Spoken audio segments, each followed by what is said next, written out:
Pansin mga seniors, bawang.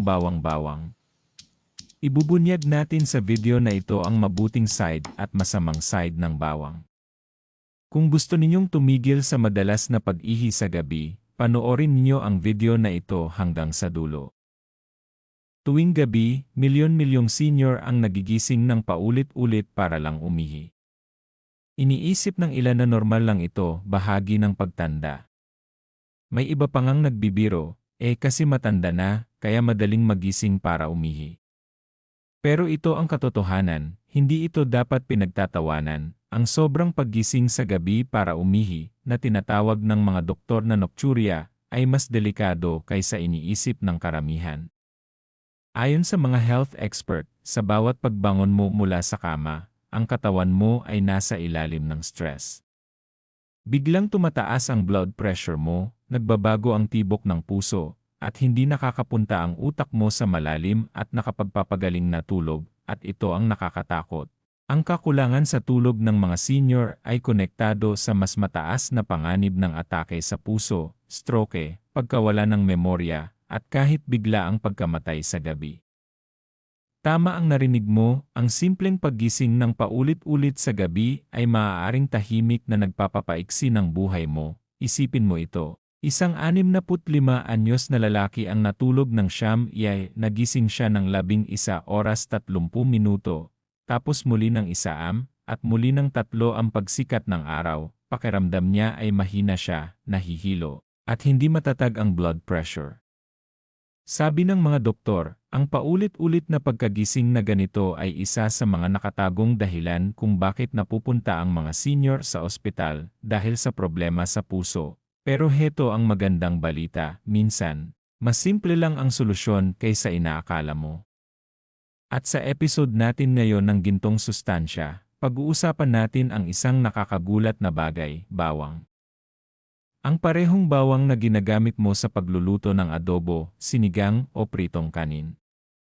Alam mo ba na ang bawang, kapag ginamit ng tama, ay pwedeng makatulong na pakalmahin ang pantog at mabawasan ang pag-ihi sa gabi. Pero kapag mali ang paggamit, maaari itong magpalala ng sitwasyon. Yan ang tatalakayin natin sa video na ito, ang ligtas, nutritionist-approved na paraan ng paggamit ng bawang kung ikaw ay lampas 60 para makatulog ka ng mas maayos, maprotektahan ang puso, at humaba ang buhay. Pero bago tayo magsimula, gusto kong malaman, saan ka nanonood? Ay comment mo sa ibaba, watching from Baguio, o watching from California. Gustong-gusto kong makita ang Gintong Sustansya family mula sa iba't ibang panig ng mundo.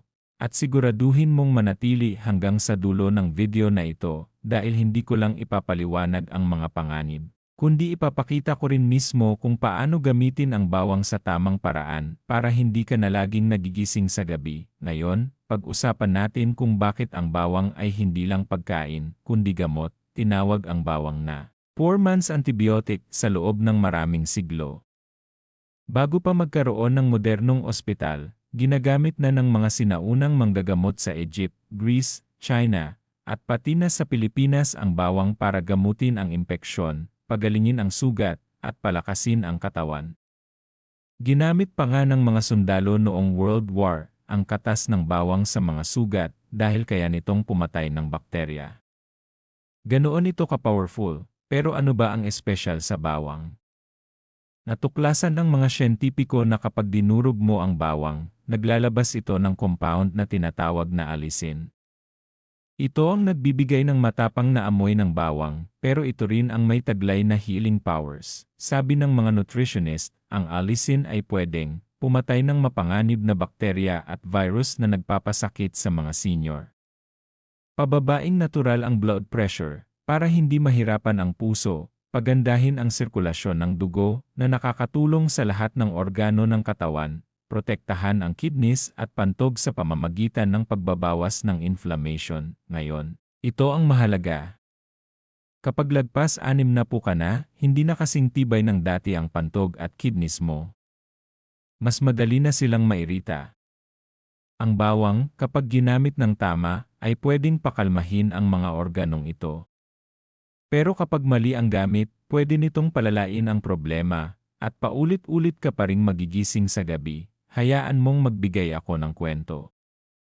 May isang 62 anyos na babae na nagsabi sa nutritionist, Dotsie, tuwing gabi na kumakain ako ng pagkaing maraming bawang, 3 o 4 na beses akong nagigising para umihi.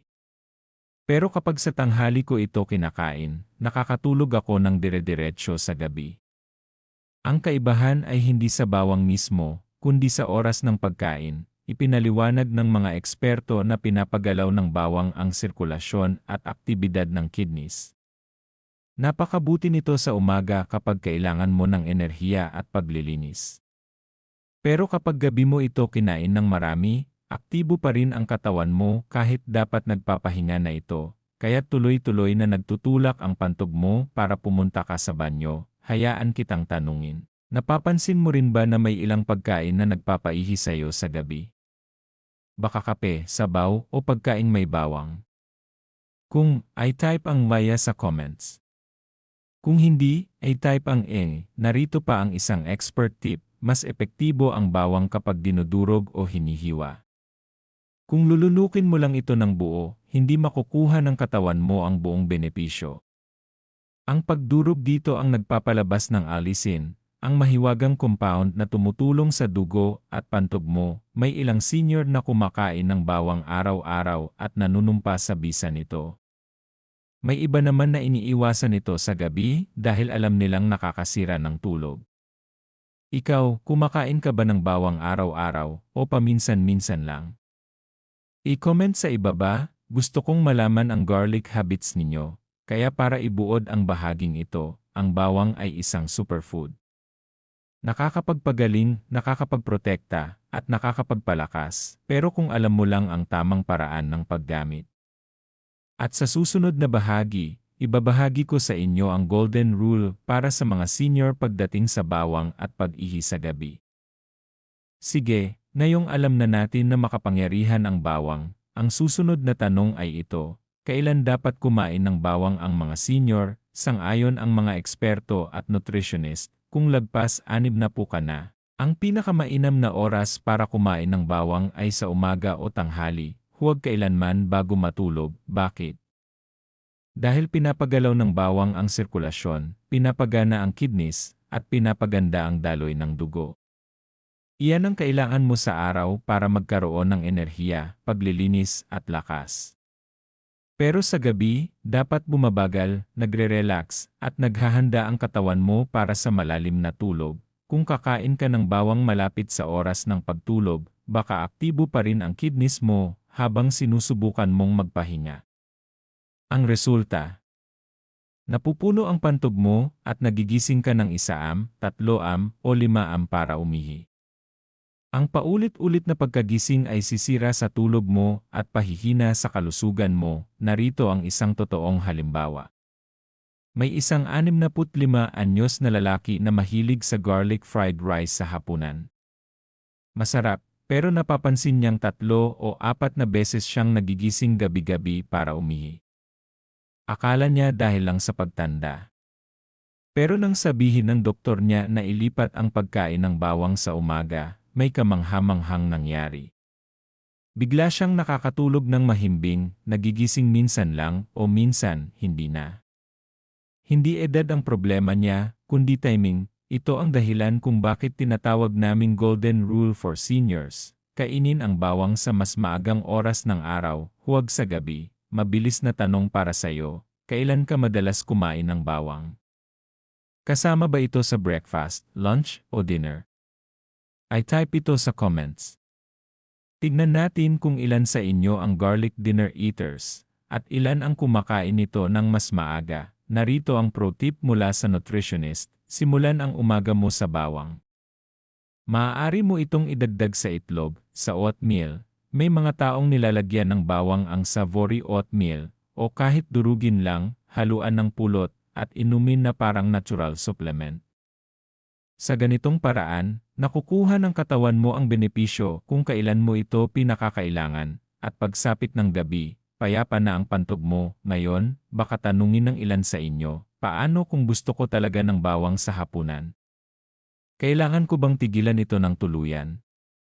Ang sagot ay hindi, pero kailangan mong gawing magaan lang. Kaunting bawang bilang pampalasa ay ayos lang, pero iwasan ang sobrang dami sa gabi, lalo na kung may problema ka na sa madalas na paggising, gawin nating masaya ito. Kung nangangako kang susubukan mong kainin ang bawang ng mas maaga simula bukas, ay type ang promise sa comments. Gusto kong makita kung ilan sa inyo ang handang gawin ang simpleng pagbabagong ito para sa mas magandang tulog at mas mahabang buhay. Kaya tandaan ito. Hindi lang tungkol sa kung ano ang kinakain mo, kundi kung kailan mo ito kinakain. At ang bawang ang perpektong halimbawa.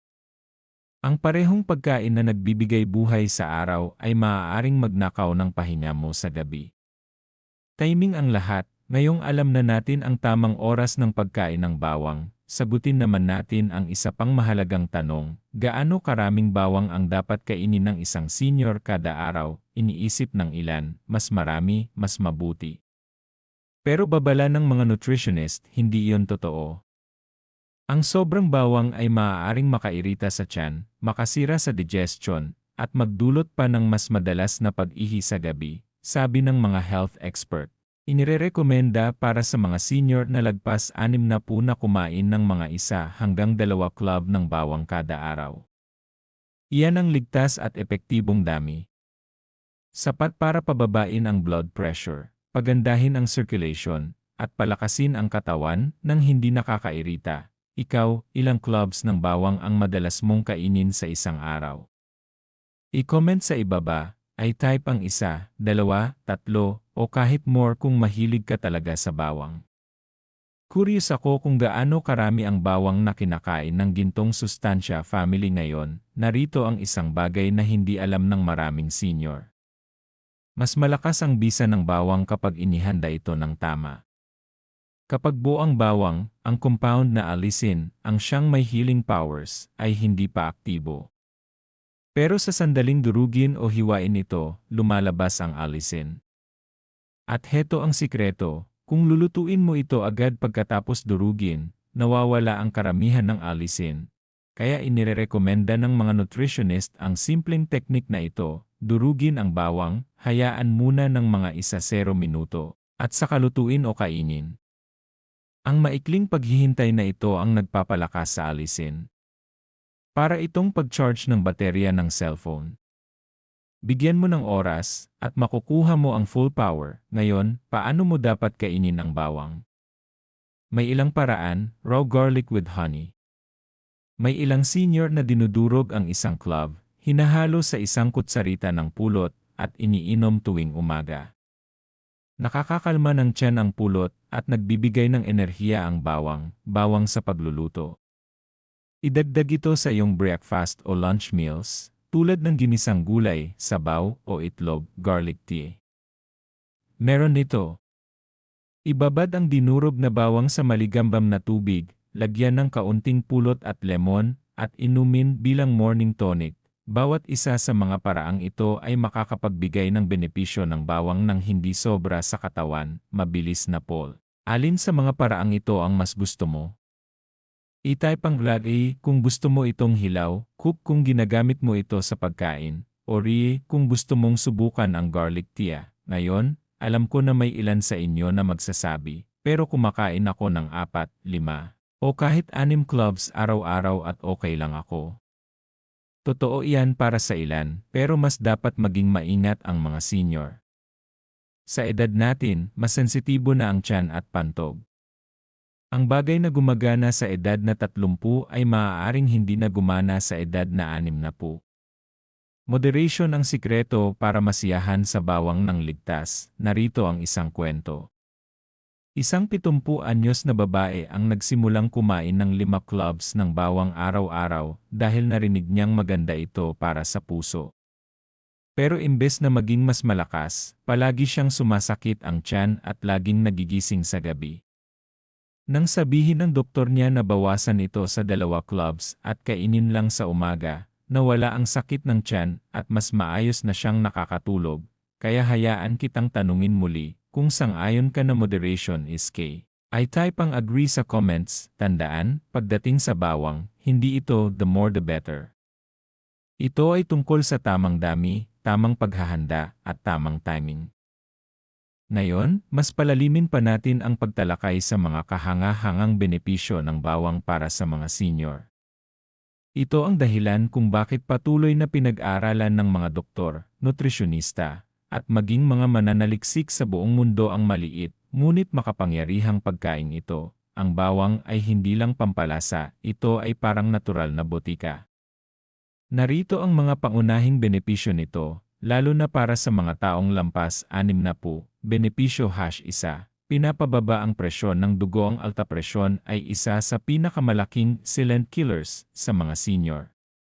Marami ang hindi alam na mataas na ang kanilang presyon hanggang magka-stroke o atake sa puso. Ang bawang ay gumagana sa pamamagitan ng pagpaparelax ng iyong mga ugat para mas madali ang pagdaloy ng dugo. May ilang pag-aaral na inihahambing pa ang bawang sa banayad na gamot para sa alta presyon, ngunit natural at mas kaunti ang side effects. Tanong, ilan sa inyo rito ang may mataas na presyon? Maging tapat. I-type ang via kung meron, ni kung wala. Benepisyo #2, pinapababa ang kolesterol habang tumatanda, naiipon ang kolesterol sa mga ugat. Ito ang dahilan kung bakit nagkakaroon ng bara at problema sa puso ang mga senior.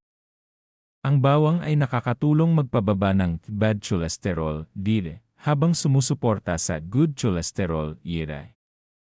Ibig sabihin nito, mas malinis na ugat, mas maayos na sirkulasyon, at mas mababang panganib ng sakit sa puso. Benepisyo #3, pinapabuti ang daloy ng dugo. Ang mahinang sirkulasyon ay nagdudulot ng malamig na kamay at paa, problema sa memorya at panghihina.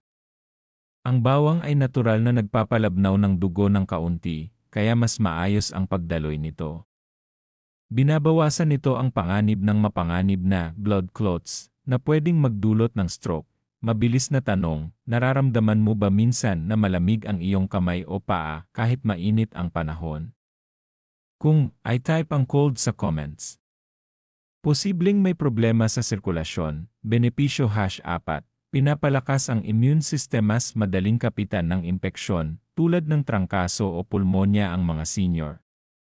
Ang bawang ay nagpapalakas ng immune system, kaya mas madali para sa katawan na labanan ang bakterya at virus. Kaya nga tinatawag itong si poor man's antibiotic. At ang pinakamaganda, hindi ito nagdudulot ng resistance sa katawan, tulad ng ilang gamot. Benepisyo #5, suporta sa kalusugan ng kidney at pantugito ang hindi alam ng karamihan. Ang bawang ay may anti-inflammatory properties na tumutulong pakalmahin ang kidney at pantog.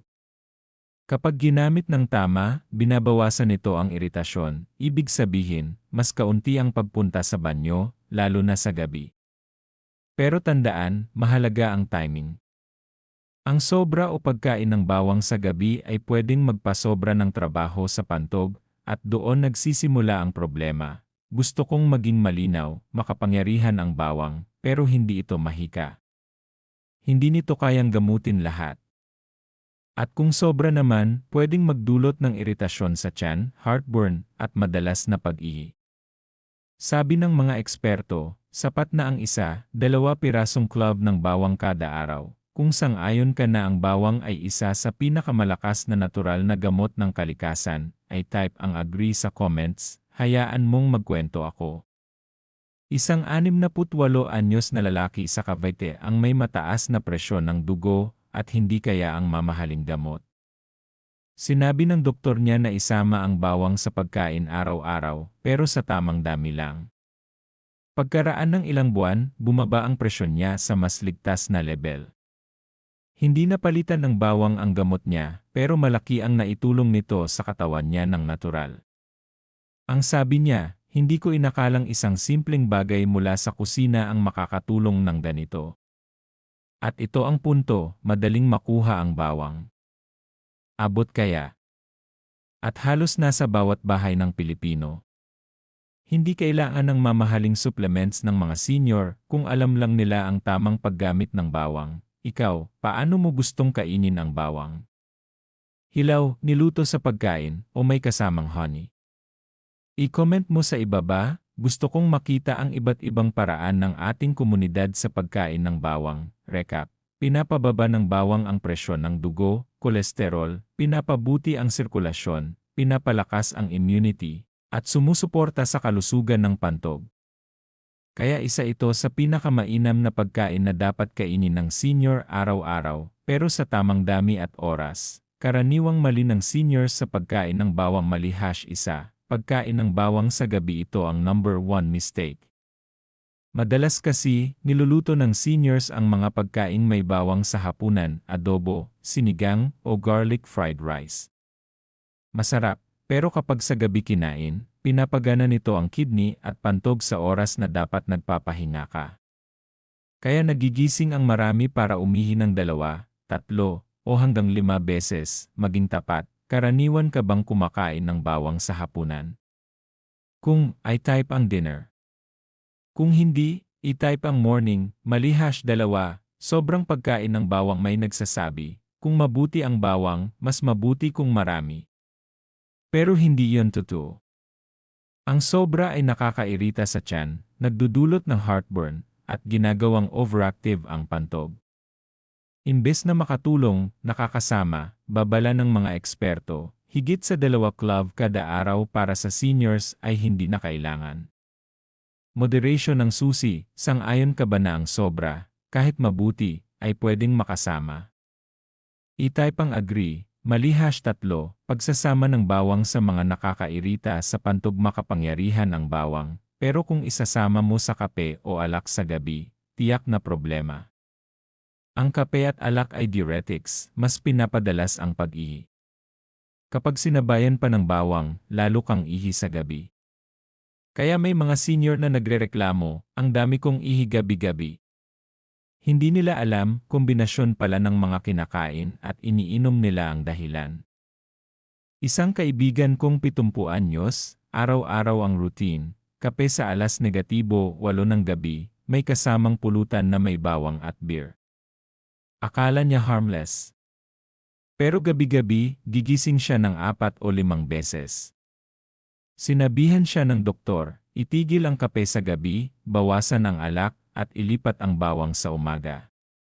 Pagkalipas lang ng ilang linggo, sabi niya, parang bumata ako, nakakatulog ako ng dire-diretso. Ikaw naman, umiinom ka ba ng kape sa gabi?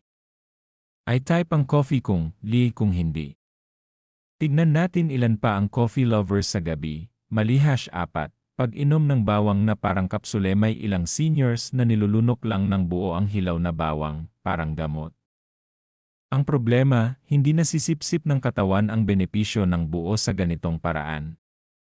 Kailangan itong durugin o hiwain para lumabas ang allicin, ang compound na nagbibigay ng lakas sa bawang, mali #5. Hindi pakikinig sa sariling katawan. Maraming seniors ang hindi pinapansin ang senyales.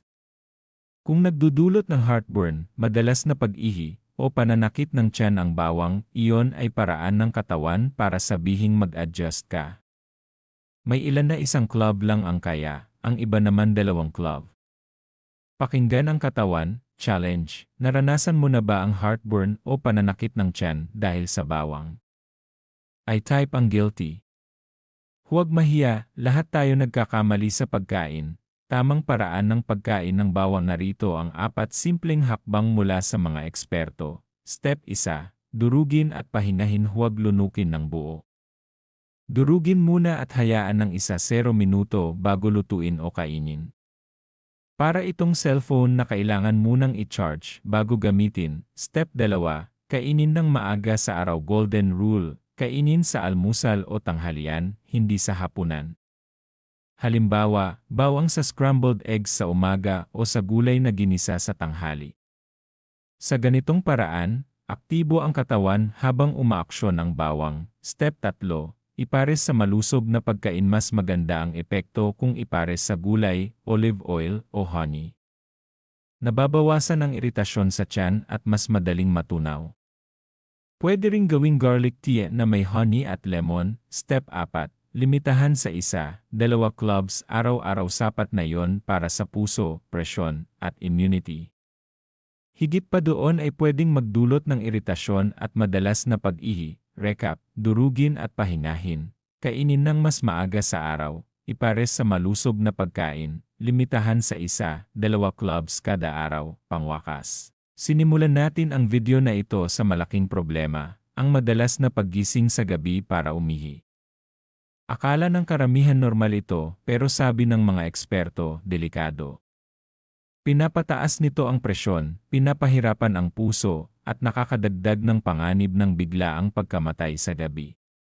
Kaya't ang solusyon dito ay hindi lang para sa ginhawa, kundi para sa kaligtasan, at ano ang natuklasan natin ngayon. Isang simpleng bagay, abot kamay, ngunit napakalakas, bawang, na ang bawang ay hindi lang pagkain, kundi gamot mula sa kalikasan, basta tama ang paraan ng paggamit. Ikaw, paano ka kumakain ng bawang? Hilaw, luto, may honey, o tsa? I-comment sa ibaba, may natutunan ka ba ngayon? Kung type ang vaya, naniniwala ka ba na isa ang bawang sa pinakamakapangyarihang natural na gamot? Kung type ang agree, at bago ka umalis, huwag kalimutang gawin ang 3 bagay. Pindutin ang thumbs up para mas marami pang seniors ang makapanood. Mag-subscribe sa Gintong Sustansya kung hindi ka pa nakasali. Dahil ang channel na ito ay para sa mas mahaba, mas malusog, at mas masayang buhay ng seniors. I-share ang video na ito sa kaibigan o kapamilya mong senior din hindi mo alam, isang simpleng share lang, pwedeng makaligtas ng buhay. Tandaan, mga mahal kong seniors, health is wealth.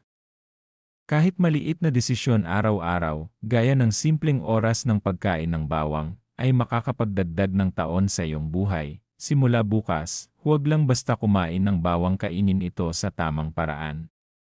Para sa sarili mo, sa iyong mga mahal sa buhay, at sa mga taon ng malusog na buhay na naghihintay sa iyo, Gintong Sustansya, nagpapaalala, manatiling malakas, manatiling malusog, at magkita tayo muli sa susunod na video.